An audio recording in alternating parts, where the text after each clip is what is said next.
Buenos días, ¿cómo están?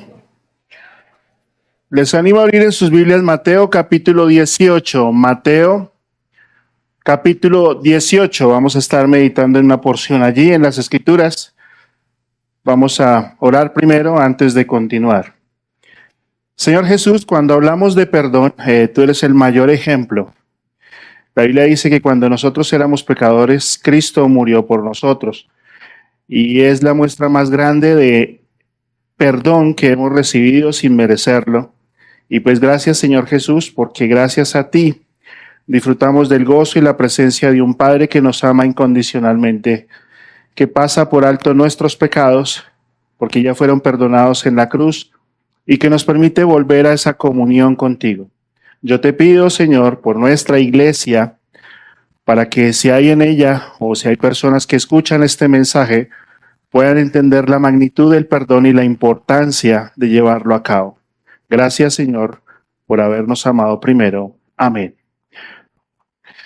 Bueno, hemos tomado este tiempo para hablar de este tema que es el perdón, ¿sí?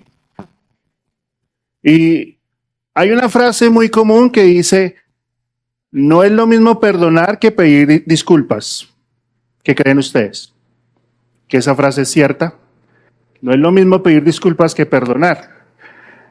Pero la verdad es que el perdón abarca todo en nuestra vida y debe ser una de las prioridades más importantes en nuestra vida.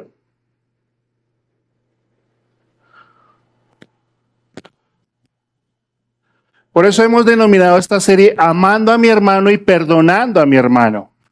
Porque amar y perdonar son dos prioridades en la vida de alguien que ha decidido creer en Jesucristo o alguien a quien Dios ha llamado a tener una relación con Él. Si tú dices que tú crees en Dios, si tú dices que sigues a Jesús, una de las características primordiales de alguien que ha entregado su vida a Cristo es el amor y el perdón. Vuelvo y repito lo que dije hace 8 días. No hay tal cosa como un cristiano o un hijo de Dios que no perdone. No es consecuente, no es equivalente. Entonces tú te puedes escudar y decir, yo no soy hijo de Dios, yo no vengo a esta iglesia, yo no me congrego, yo no he entregado mi vida a Cristo. Te hace doblemente responsable, porque no estás aceptando la gracia y la misericordia que Dios te extiende. Y segundo, tú estás cayendo en idolatría. ¿Por qué? Porque tú eres tu propio Dios. Entonces, cuando empezamos a definir el perdón, que lo definíamos hace 8 días, dice que perdón significa soltar, dejar ir, liberar de una deuda o culpa. Es otorgar o mostrar el favor y gracia a quien no se lo merece. Y quiero recordar que el perdón no tiene que ver con la otra persona, el perdón tiene que ver ¿con quién? Conmigo. ¿Por qué? Porque soy yo el llamado a perdonar. Soy yo el llamado a extender y aplicar la gracia a alguien que no lo merece y es lo que vamos a ver hoy. Entonces, algunos términos a aclarar es que perdonar no es olvidar. Perdón y olvido no es. ¿Por qué? Porque ciertamente, ¿sí? No voy a olvidar una ofensa tan fácil, a menos de que tome la decisión de empezar a cambiar mi pensamiento. Y puede que yo le diga a una persona, listo, está bien, te perdono, dejemos así. Y cierro la puerta. Pero en realidad hay cosas que arreglar. No puedo dejar todo atrás cuando hay una ofensa o cuando hay una herida. Yo tengo que entender que estoy herido y que necesito un proceso. ¿Sí? Que requiere un proceso. A veces ese proceso puede tardar años. El problema es si yo me quedo en él toda una vida sin arreglarlo. ¿Por qué? Porque soy yo, y lo vamos a ver en otro mensaje, quien me estoy llenando de resentimiento y amargura. Entonces, perdonar no es evitar confrontar al agresor. La Biblia dice que si tú traes tu ofrenda al altar y allí te acuerdas que tu hermano tiene algo contra ti, ¿qué debes hacer tú? Ir a buscar a tu hermano. No debes esperar a que él te diga, venga, es que yo la embarré, yo dije esto. No, eres tú el que tiene que tomar la iniciativa. ¿Por qué? Porque tú tienes que restaurar a tu hermano y decirle, estoy viendo en ti ciertas actitudes que no son correctas. Estoy viendo en ti cosas que no son conforme a la palabra de Dios. ¿Ok?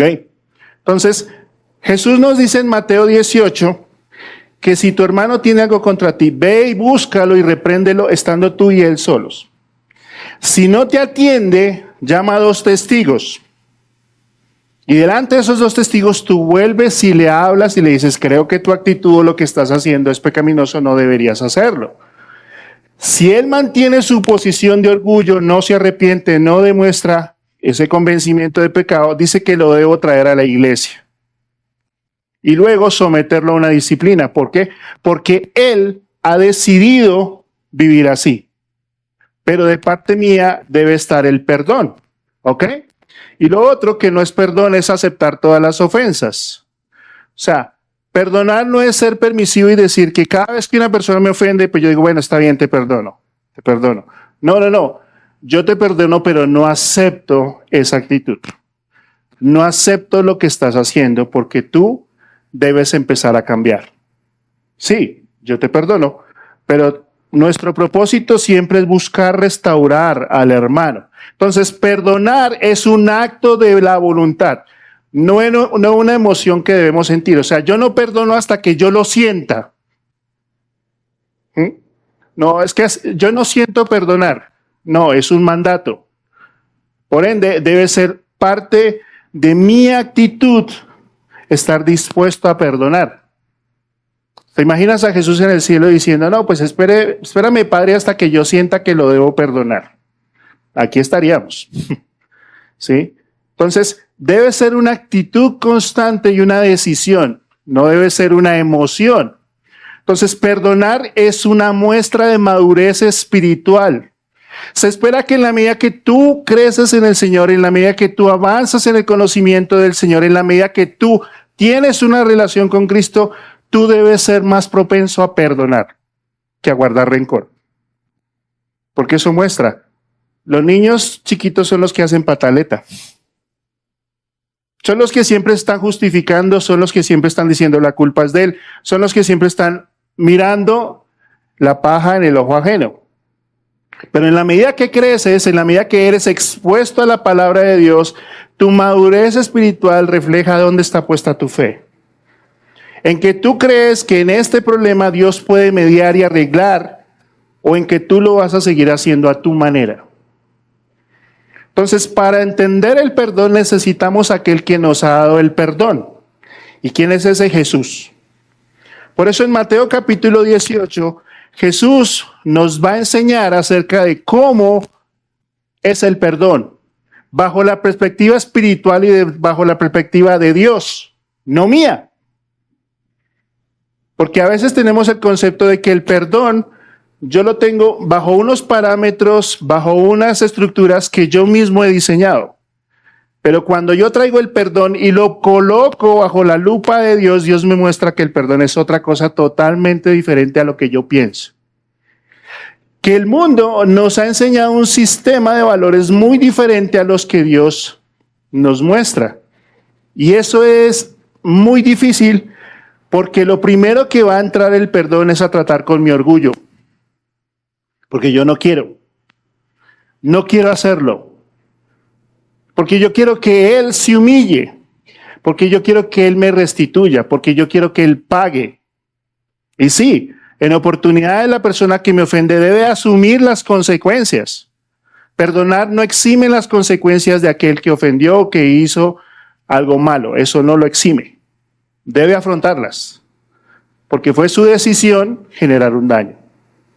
Entonces, eso es el perdón. Entonces, cuando venimos a Jesús, Jesús está en un contexto donde, pues, está haciendo una serie de enseñanzas acerca de qué es el perdón.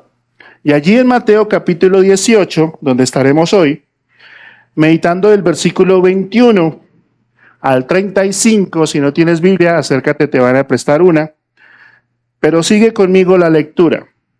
Mateo capítulo 18, versículo 21 al 35.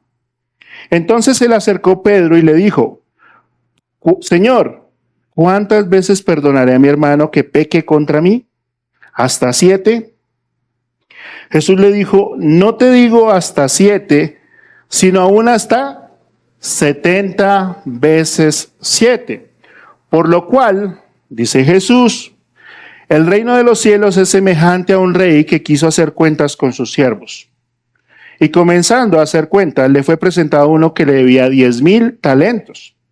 A este, como no pudo pagar, ordenó su señor venderle, y a su mujer e hijos y todo lo que tenía, para que se le pagase la deuda. Entonces aquel siervo, postrado, le suplicaba diciendo: Señor, ten paciencia conmigo y te lo pagaré todo. El señor de aquel siervo, movido a misericordia, le soltó y le perdonó la deuda. Pero saliendo aquel siervo, halló a uno de sus consiervos que le debía 100 denarios. Y haciendo de él, le ahogaba diciendo: págame lo que me debes. Entonces su consiervo, postrado a sus pies, le rogaba diciendo: ten paciencia conmigo y yo te lo pagaré todo. Mas él no quiso, sino fue y le echó en la cárcel hasta que pagase la deuda. Viendo sus consiervos lo que pasaba, se entristecieron mucho y fueron y refirieron a su señor todo lo que había pasado. Entonces, llamándole su señor, le dijo: siervo malvado, toda aquella deuda te perdoné porque me rogaste. ¿No debías tú también tener misericordia de tu consiervo, como yo tuve misericordia de ti? Entonces el señor, enojado, le entregó a los verdugos hasta que pagase todo lo que le debía. Así también mi Padre Celestial hará con ustedes si no perdonan de todo corazón cada uno a su hermano sus ofensas. Entonces, había una pregunta que estaba en el corazón de Pedro con base al perdón, ¿sí? Porque él dijo: bueno, Señor, ¿cuántas veces voy a perdonar a mi hermano? Si la pauta es que si peca contra mí, yo me reúno con él, luego hablo con él, ¿cuántas veces tengo que hacerlo? ¿Cuántas veces, Señor? 7 veces, le hace la primera pregunta. 7 veces tengo que perdonar a mi hermano. O sea, los judíos enseñaban que máximo uno podía perdonar a una persona 3 veces. Entonces Pedro, no sabemos de dónde sacó ese número, y dijo: Señor, ¿puedo perdonar a mi hermano 7 veces? O sea, él le pone una condición. Y así somos los humanos. Y así somos en la iglesia. Si mi hermano hace tal cosa, entonces yo hago tal cosa. Si él dice tal otra, entonces yo hago tal otra. Y somos nosotros los que colocamos condiciones cuando otro nos ofende o cuando esperamos ser restituidos. Entonces Pedro le dice: Señor, ¿hasta cuándo perdonaré a mi hermano? ¿Hasta 7? Y Jesús le dice: no hasta 7, sino ¿hasta cuántas veces? 70 veces 7. Entonces ustedes, como la mayoría saben contar, ¿cuánto da 70 por 7? 490, ¿cierto? Entonces cuando ya mi hermano me sacó el mal genio y llegué a la 491, ya no lo perdono, ¿cierto? No. A partir de hoy la 491, de malas. Voy a darte con toda. Pero eso no es lo que Jesús quiere mostrarle a Pedro. Lo que Jesús le quiere mostrar a Pedro es que el perdón debe ser constante y no tiene límites. Jesús tomó lo que Pedro pensaba y le dijo: tú estás pensando mal.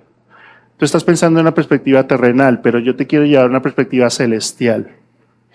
Alguien dijo que después de la ofensa número 491, yo ya he aprendido a perdonar. Porque si lo he practicado tantas veces, después no va a ser tan complicado porque yo ya entiendo. Y ese es el ánimo que Jesús te quiere dar a ti y a mí. Que si mi hermano peca contra mí, yo debo estar dispuesto a perdonarlo. Porque aquí el punto no es la ofensa, porque ofensas todos vamos a ofender. Y hay ofensas de todo tipo y de toda manera, graves, difíciles.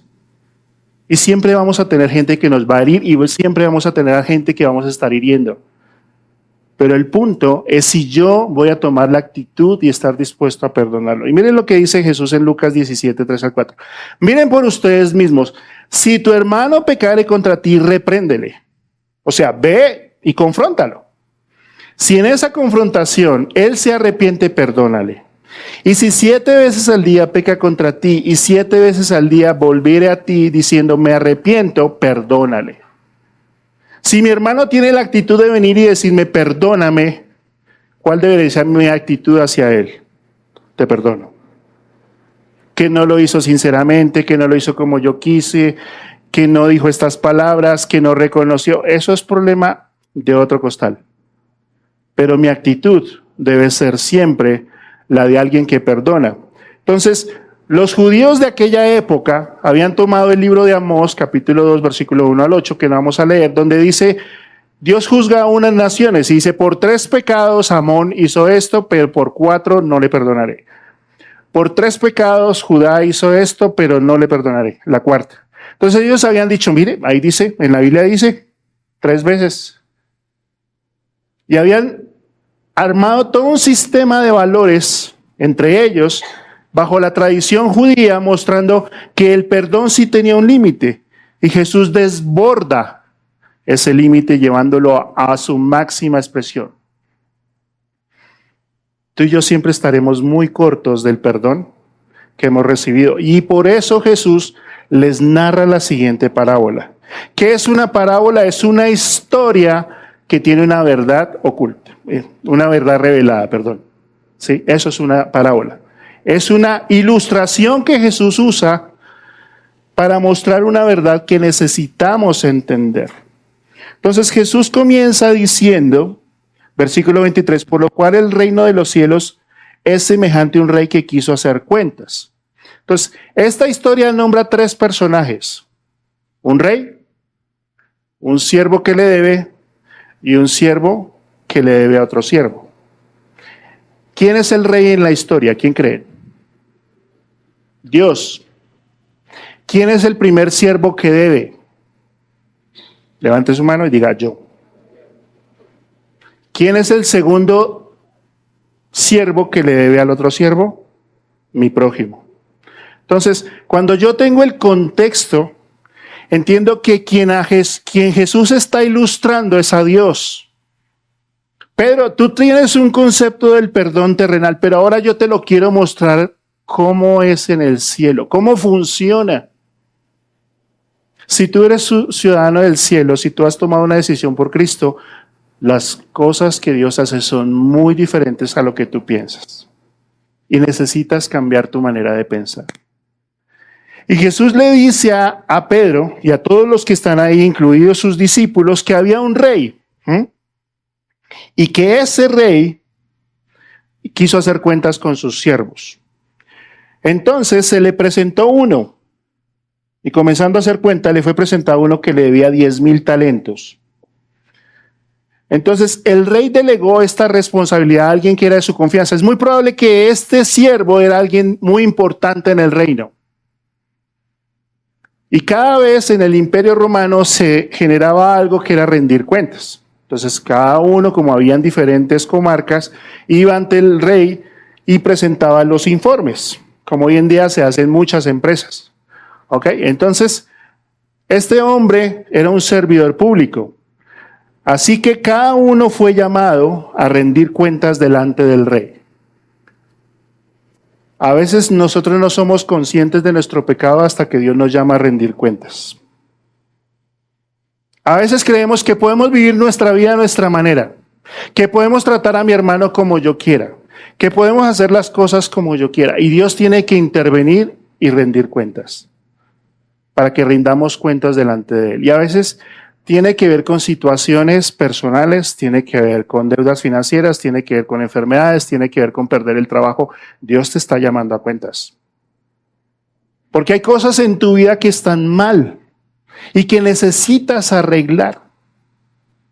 Y si tú no eres hijo de Dios, déjame decirte una cosa. Tú vas a encontrarte al final de tus días, cuando partas de esta tierra, en la presencia de Jesús. Y lo vas a conocer como juez. Entonces, este rey llama a este siervo porque muy probablemente había oído de la conducta de este hombre. Entonces dice el versículo 24, comenzando a hacer cuenta, le fue presentado uno que le debía 10,000 talentos. O sea, uno dice, bueno, quién sabe cuánto daría eso. Entonces, 10,000 talentos era el número más grande que existía. ¿Sí? O sea, eso era más grande. Hoy en día, Nosotros hace años decíamos, 1.000.000, eso es mucha plata. Hoy en día eso casi no es mucha plata. Uno dice ahora 1.000.000.000, eso sí es mucha plata. Entonces, este era el equivalente a 34.000 kilogramos de plata. Eso era un talento. ¿Sí? O eso eran los 10. Entonces, un talento eran 6.000 denarios y un denario era el equivalente del pago de un día. O sea, ¿cuántos días se había llevado este señor? Muchos días. Para que uno gaste toda esa plata, significa que estaba viviendo una vida desordenada. De pida que yo pago, tranquilo. Esa deuda significaba que se podían contratar 10.000 soldados por 17 años. ¿Te das cuenta de la magnitud de la deuda? No era cualquier cosa. Realmente este siervo había despilfarrado muy probable los impuestos que le habían pagado al rey. Muy probablemente las prebendas de otras comarcas que le habían traído. Y él las había tomado y las había malgastado. Se necesita no tener corazón para gastar tanta cantidad de dinero. Entonces, yo hice la tarea. 10.000 talentos, que es en plata, son 600 millones de dólares. Pasado a pesos colombianos, son 2 billones. Billones, no millones, billones.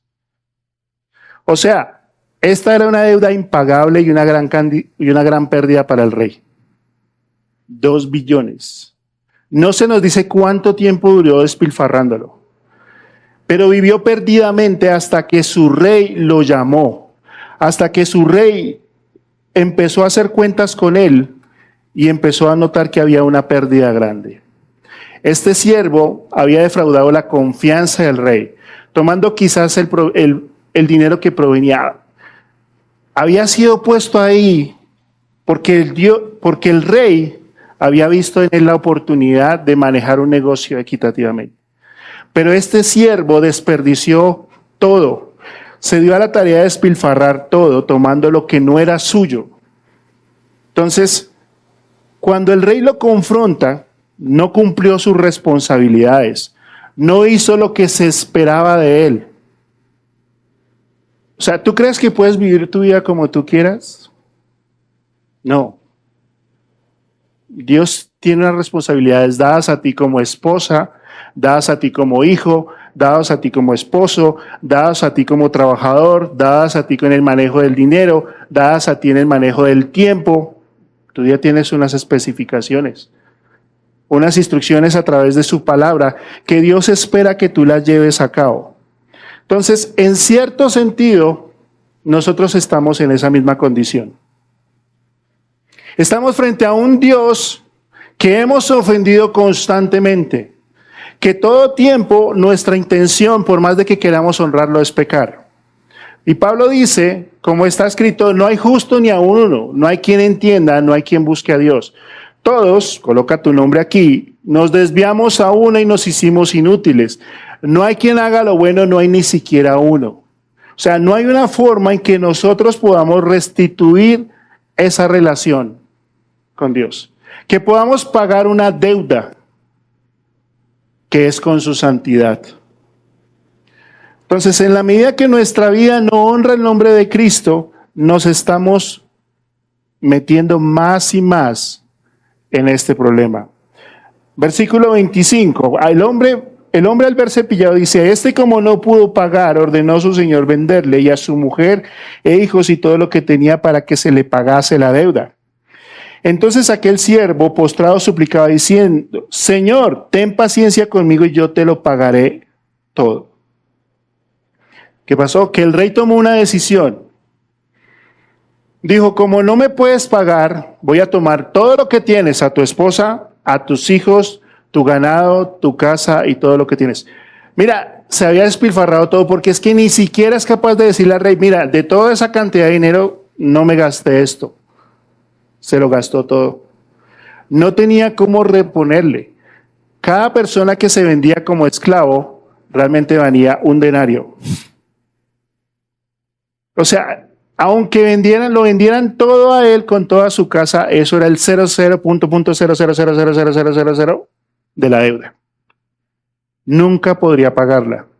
Nunca tendría esa capacidad. Entonces, no solamente trajo la desgracia sobre él, sino sobre su familia. La vida desordenada no solamente nos afecta a nosotros, afecta a nuestra familia y afecta a todo nuestro entorno. Eso le pasó a él. El rey dijo, véndanlo, métanlo como esclavo todos los días hasta que me pague. ¿Cuándo iba a terminar de pagar él? Nunca. Toda su vida sería un esclavo. Toda su vida tendría que estar dependiendo de una deuda que no podía pagar. Entonces el rey extendió misericordia. El hombre se tiró al piso y empezó a suplicarle al rey. Y le dijo, Señor, ten misericordia de mí.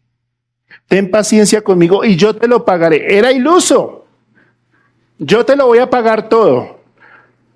Pregunta, ¿cuánto crees tú que te demorarías en pagar 2 billones de pesos? No alcanza ni los 2 pulmones. Pero el hombre era iluso. Él pensaba y decía, tenme paciencia. Por favor, espérame. Yo te lo voy a pagar. No. Entonces, ninguna obra que hagamos por nuestra propia cuenta puede alcanzar la bondad y la misericordia. A veces pensamos que hacer las cosas bien, a veces pensamos que la religión, a veces pensamos que llevar cierto tipo de vida va a complacer a Dios, pero nuestra deuda sigue pendiente. Entonces, ¿qué hace el rey? Le extiende misericordia a un hombre que no tenía la mayor oportunidad de merecerla. Este hombre había defraudado al rey en todo sentido. Había usurpado su lugar y había tomado dinero que no le correspondía. Entonces, a veces no entendemos la magnitud del perdón que Dios nos ha dado porque no somos conscientes de la profundidad de nuestro pecado. A veces pensamos que listo, ya Jesús murió en la cruz de Calvario, mis pecados fueron perdonados y ya. Pero nuestra tendencia natural al pecado hace que no entendamos la gracia y la misericordia. Que no merecíamos estar en su presencia, que no merecíamos llamarle papá, que no merecíamos acercarnos a Él por nuestras buenas obras. Pero Él aún así, viéndonos en nuestros delitos y pecados, nos llamó a salvación. Entonces, no somos capaces de entender qué tanta misericordia hemos recibido. ¿Les parece grande la misericordia a un hombre que debe 2 billones de pesos? 2 billones, que podía salir y nadie le iba a decir, oye, tú le debes al rey.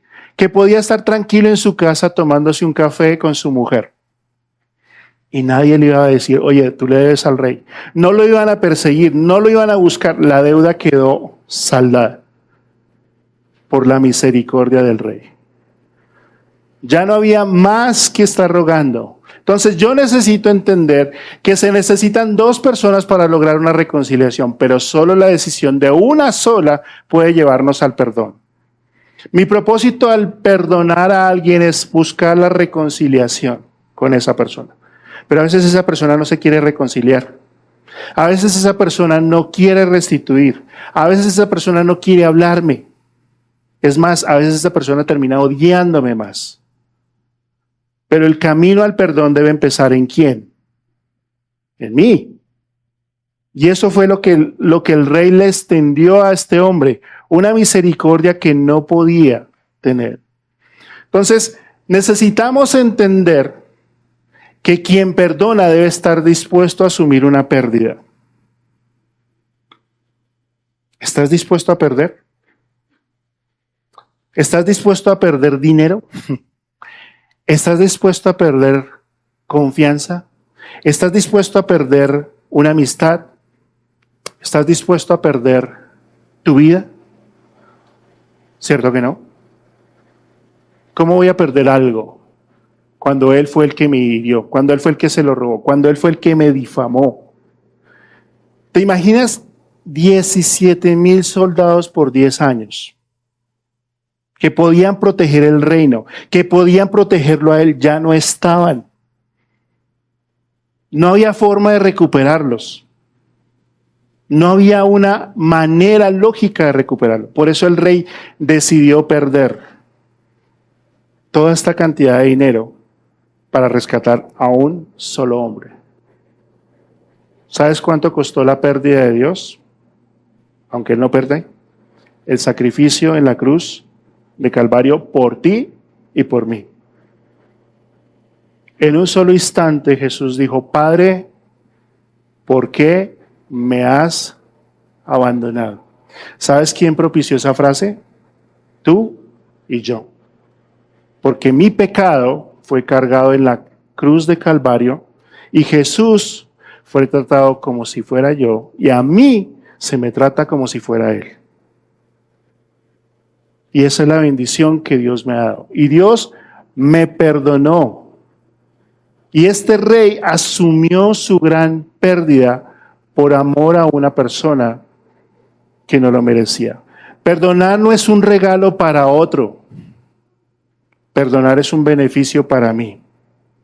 Porque en la medida que yo suelto, en la medida que yo estoy dispuesto a perdonar, en la medida que yo estoy dispuesto a que esa deuda Dios la juzgue y Dios sea el que intervenga, yo voy a tener paz. Y eso es lo que el rey quiso hacer con este siervo. Entonces, este siervo disfrutó de una misericordia inmensa. Salió de la presencia del rey. Yo no diría, este hombre saldría a abrazar a todo el mundo, decirle, ¿sabes qué? Tenía una deuda impagable, ya estoy tranquilo, ya no le debo nada a Datacrédito, ya me sacaron de los reportes de centrales de riesgo, ya el banco no me va a llamar a las 3 de la mañana, no me va a poner esa horrible computadora que me dice, usted debe 3 cuotas, ya no me van a llamar los de Codensa, estoy feliz. Y uno pensaría que esa debía ser la actitud de ese siervo. Pero Jesús narra en su historia, ¿sí? Y dice que saliendo se encontró con otro similar a él. Versículo 28 dice, pero saliendo aquel siervo halló a uno de sus consiervos que le debía 100 denarios y asió de él y lo ahogaba diciendo, págame lo que me debes. Acababa de estar en la presencia del rey donde le habían perdonado todo. Y ahora sale y dice, ven, tú me debes plata.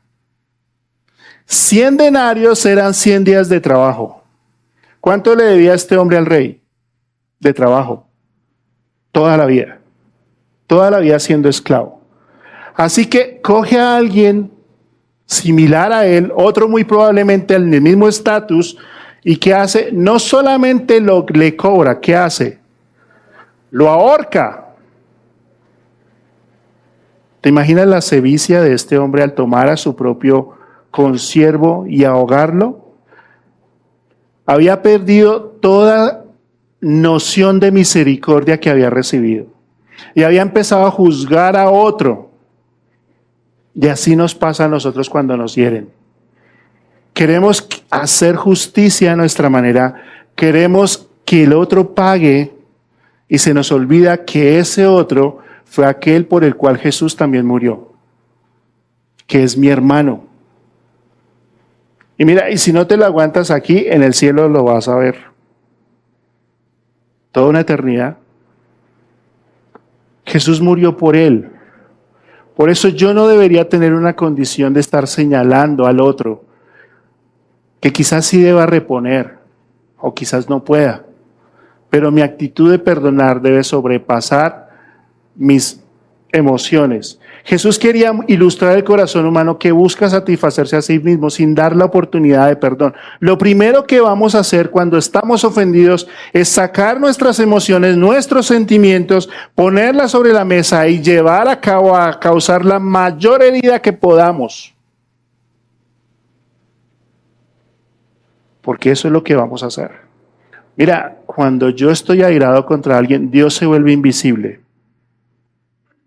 Y tú puedes venir y decirme, sí, la Biblia dice, pero no basta sino hasta que obturen el botón rojo y tú, toda tu teología, todo lo que enseñas en la escuela dominical, todo lo que tú disipulas a otros se vuelve cero. Este hombre había visto la misericordia de su rey. Entonces, las ofensas de otros hacia nosotros son muy pequeñas comparados con nuestro pecado constante delante de Dios. Estoy minimizando ofensas que pueden ver con la muerte de un familiar, con una deuda. No. Estoy diciendo que si tú te sientes ofendido, deberías mirar a la cruz de Calvario. que mis ofensas llevaron a Cristo ahí. Recuerda, ofender es un acto humano, pero perdonar es un acto que solamente se puede venir de Dios. Yo no puedo hacer mucho cuando en realidad soy yo el que toma la venganza en sus manos. Pablo dice, sopórtense unos a otros y perdonen a quienes se quejen de ustedes. Así como Jesús los perdonó, ¿qué debemos hacer nosotros? Perdonar. Pregunta, ¿Jesús te perdonó?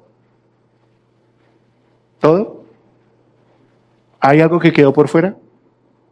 No. Por lo cual Dios espera que yo haga lo mismo. Eso espera Jesús. Que viviendo una vida perdida me encuentra y me perdona. Entonces debemos perdonar con la misma misericordia que Él nos ha perdonado. Existen dos problemas cuando hay el perdón. ¿Saben cuáles son esos dos problemas? Uno se llama justicia y otro se llama misericordia. Porque cuando yo cometo un pecado, cuando yo ofendo a otro, ¿qué estoy esperando que me den? Misericordia. ¿Sí o no? ¿Cuántos de ustedes junto conmigo han ido y han dicho, ay, porfa, ayúdeme? Sé que la amarré, sé que el plazo era hasta hoy.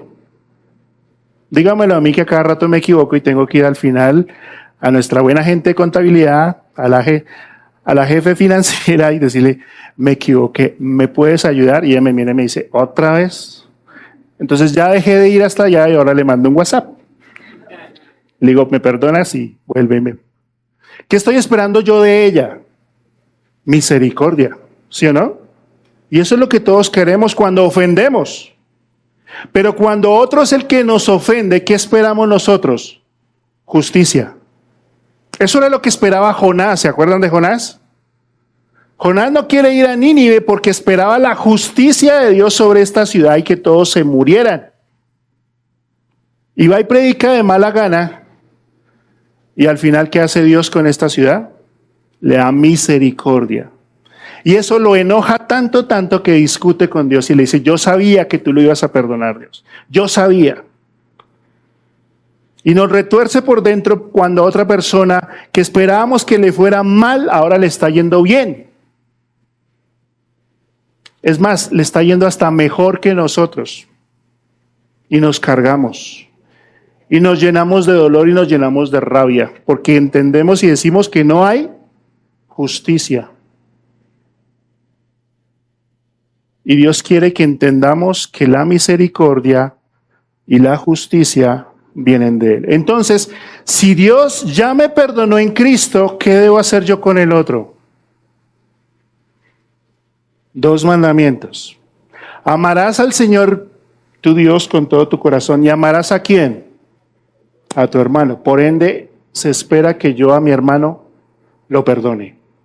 Pablo escribe en Efesios 3:4-32. Sean más bien amables unos con otros, misericordiosos, perdonándose unos a otros, así como también Dios los perdonó en Cristo. Si mi relación con Dios está bien y mi relación con el hermano está mal, yo no tengo una relación con Dios. Así de claro. No puedes pretender orar y decir, Señor, yo te amo, eres lo mejor, pero estar odiando a tu hermano. No se puede. Porque esta relación es en los dos sentidos.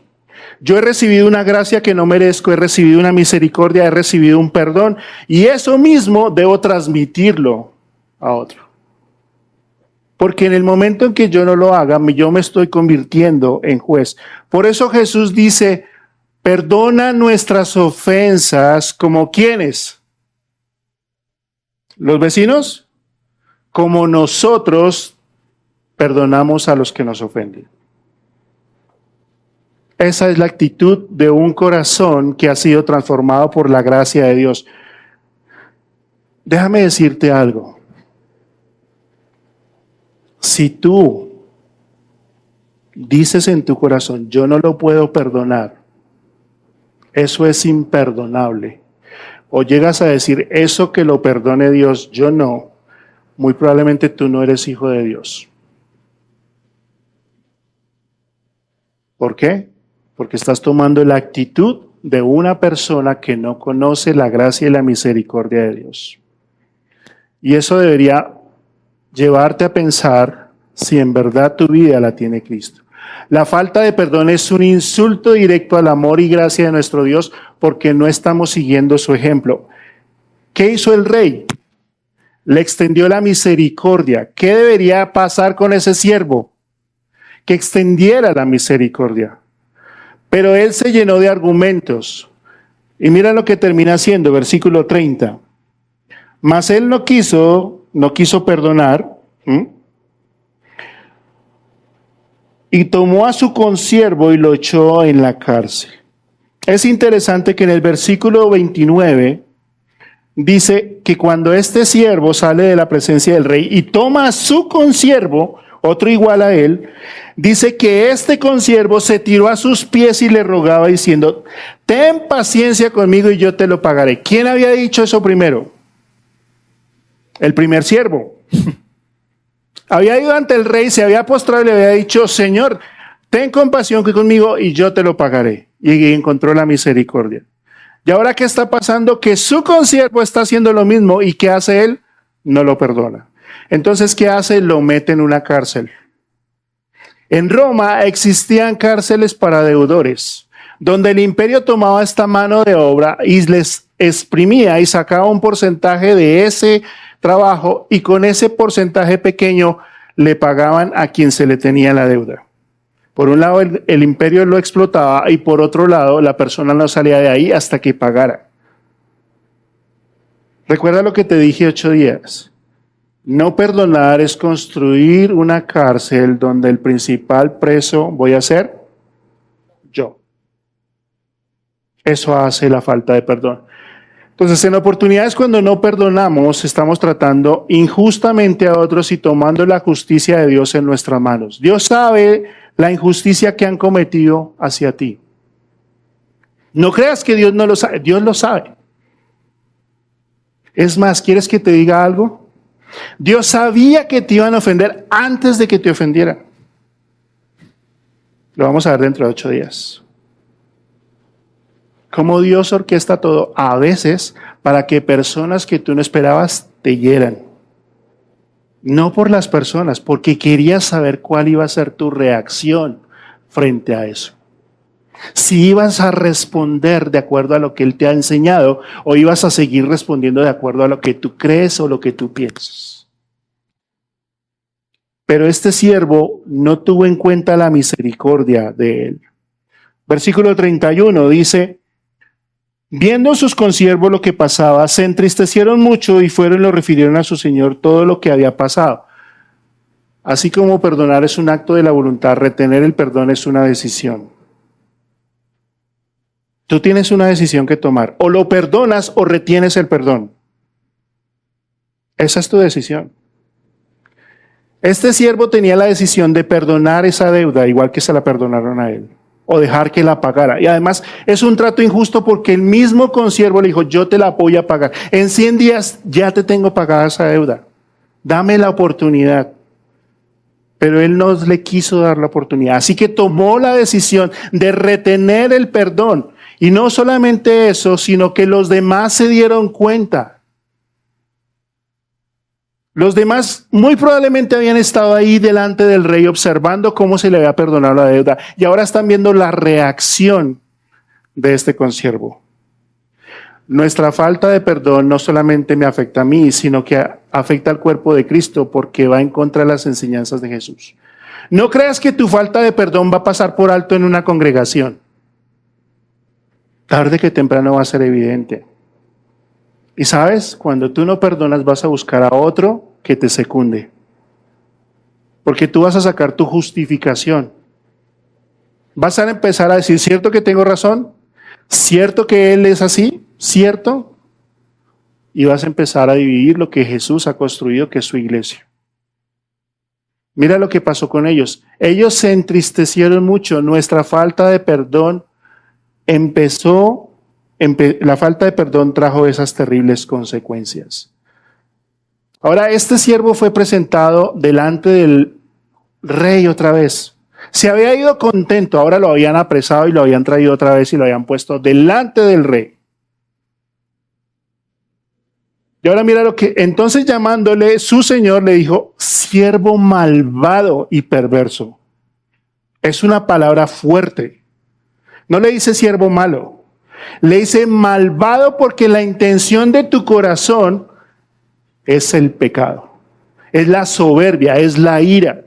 Toda aquella deuda te perdoné, le recuerda, porque tú me lo rogaste. ¿No debías tú también tener misericordia de tu consiervo como yo tuve misericordia de ti? Ahora la misericordia que él tenía se volvió justicia. La Biblia dice que la misericordia de Dios es como la altura de los cielos. Pero eso no saca su justicia. Y tú puedes decir, no lo perdono, no lo perdono, no lo perdono. Y va a llegar un momento donde la justicia de Dios no va a ser aplicada a quien te hirió, sino a ti. Te lo vuelvo a decir como te lo dije hace 8 días. Si hace más de un año una persona te ofendió, o hace 6 meses, o cualquiera que sea el tiempo, esa persona te ofendió, ya, y tú no lo has perdonado, la responsabilidad ya no es de esa persona, es tuya.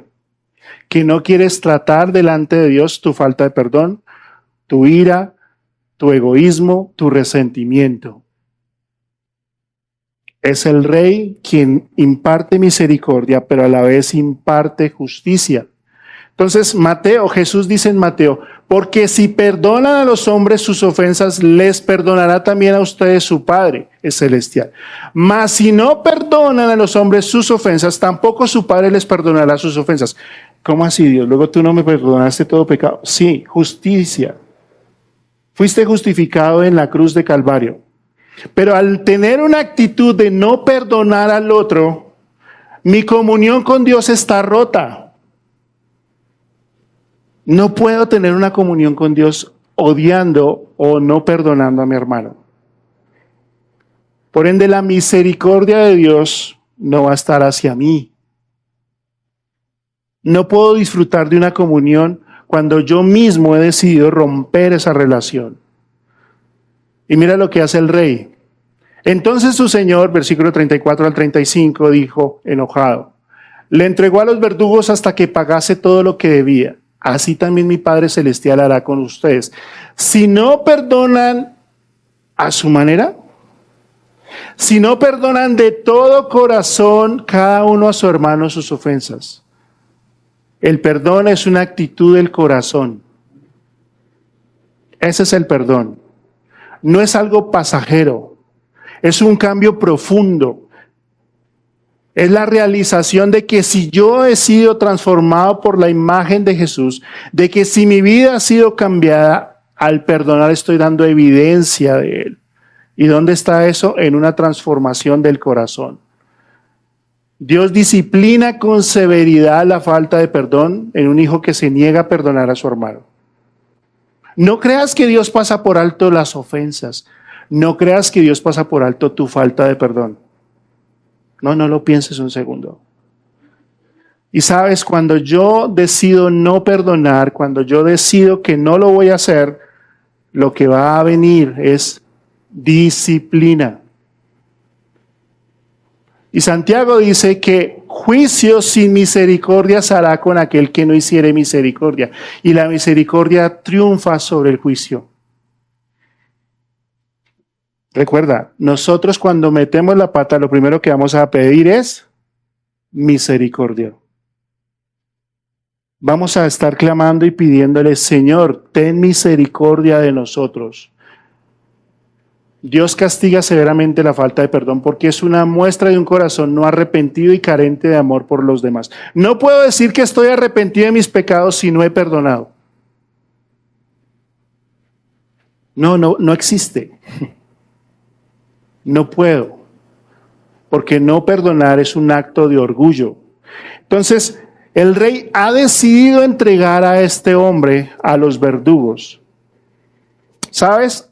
La falta de perdón genera estrés, ansiedad, insomnio, gastritis, irritabilidad, úlceras, cambio de humor, intranquilidad, aumento de presión arterial, males cardíacos, migrañas, falta de paz. Si tú tienes esto en tu vida, deberías preguntarte si hay alguien que no has perdonado. Y a veces nuestras oraciones no son escuchadas. Y tú estás buscando paz, y te deprimes, y te sientes ansioso, y no encuentras tranquilidad, y te vas enfermando, porque constantemente estás pensando en la ira y la rabia que tienes. Y a veces Dios no te va a sanar. Puedes orar y decir, Señor, sácame de esta situación que no me la aguante. Dios dice, no, porque tú necesitas esta situación. Porque voy a tratar con tu corazón. Esos son los verdugos de mi corazón. Vuelvo y te digo, Dios no pasa por alto cuando nosotros decidimos no perdonar. El rey actuó con justicia frente a un siervo que no entendió la misericordia y la gracia. Que ojalá, te lo digo de corazón, Dios no tenga que actuar en tu vida para llevarte a reconocer tu pecado y tu orgullo. Este siervo muy probablemente jamás saldría de ahí. Entonces, perdonar es el acto supremo porque muestra la obra de Dios en un corazón que ha entendido el amor y la gracia que ha recibido. Si tú has recibido perdón y misericordia de parte de Dios, lo que se espera que hagas frente a una ofensa, frente a alguien que te ha tratado mal, frente a alguien que te ha herido, frente a alguien que ha cometido algo contra ti, es que tú tengas misericordia por él. Vuelvo y te digo, eso quizás no va a hacer que eso restituya la confianza. Va a hacer que esa persona quizás nunca se arrepienta. Va a hacer que quizás esa persona nunca reconozca su pecado. Pero lo que Dios espera de ti es que así como tú lo recibiste, tú lo das.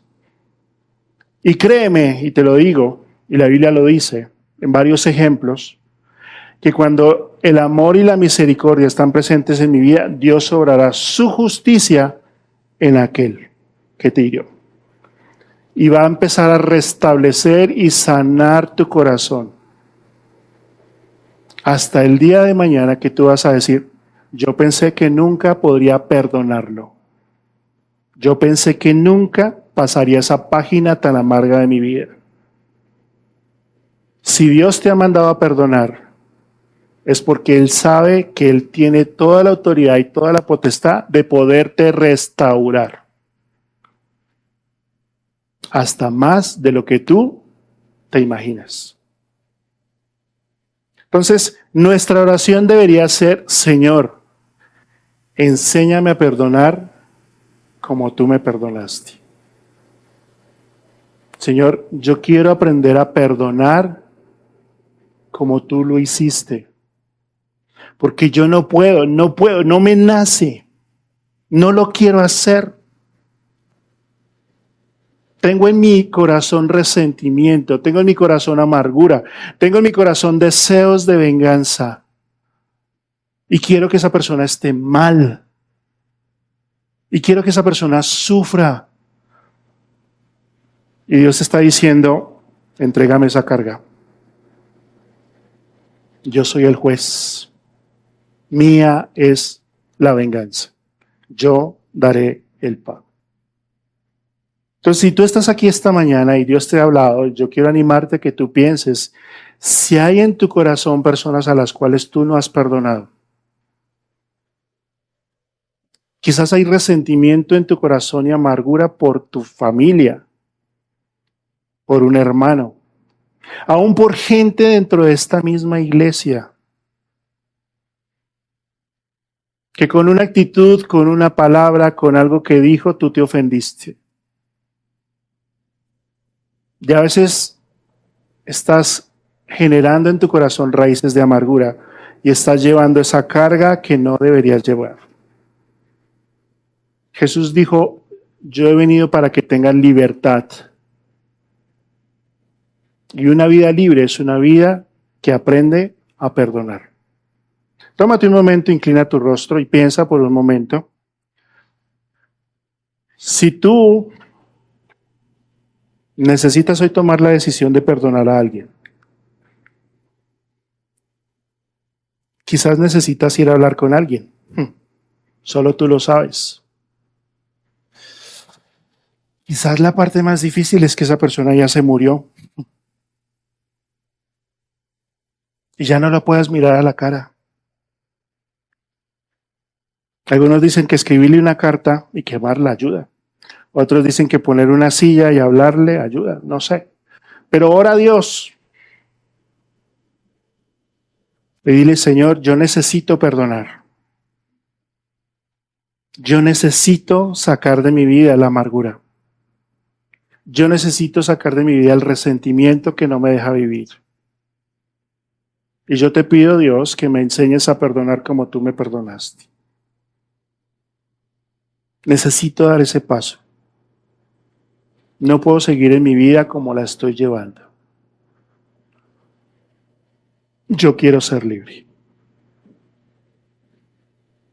Esto es un tiempo tuyo con Dios. Háblale, Él te conoce, sabe quién te hirió, sabe cómo está tu corazón y solamente Él sabe cómo Él lo puede restablecer cuando tú decides entregarle esa carga a Él.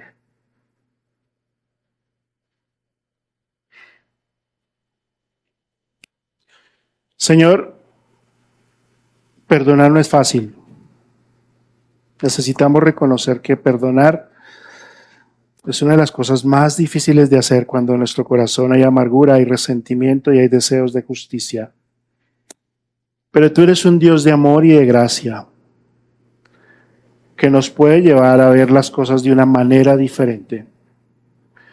Y hay personas acá que quizás están cargadas hoy, que hay amargura en su corazón, que hay resentimiento, que hay dolor y que están diciendo yo no puedo. Y yo te pido, Dios, de lo profundo de mi corazón, que vengas a ellos, que los restablezcas, que les des ánimo, que los restaures, Dios, como ese Dios sanador que tú eres, y los lleves a ver la vida de una manera diferente. Que quizás puedan entender que esa ofensa era necesaria para transformar su corazón y traerlos a ti. Pero que hoy tienen que volver, igual que el hijo pródigo, regresar a casa, a restaurar, aunque la otra persona no se arrepienta, aunque la otra persona no lo acepte, aunque la otra persona no reponga, pero que el primer paso sea dado por ellos. Gracias, Dios, por darnos un perdón que no merecíamos, una misericordia que no merecíamos para poder ser un reflejo a otros. Gracias, Dios, por perdonarnos primero cuando tantas veces en nuestra vida te ofendemos diariamente. Gracias, Señor Jesús, por clamar en la cruz que nos perdonaras, porque nosotros tampoco sabíamos lo que hacíamos. Gracias, Dios, porque eres un Dios bueno, que nos anima a amar a otros aun cuando son difíciles de amar. Gracias, Dios, porque nos amas incondicionalmente. Amén.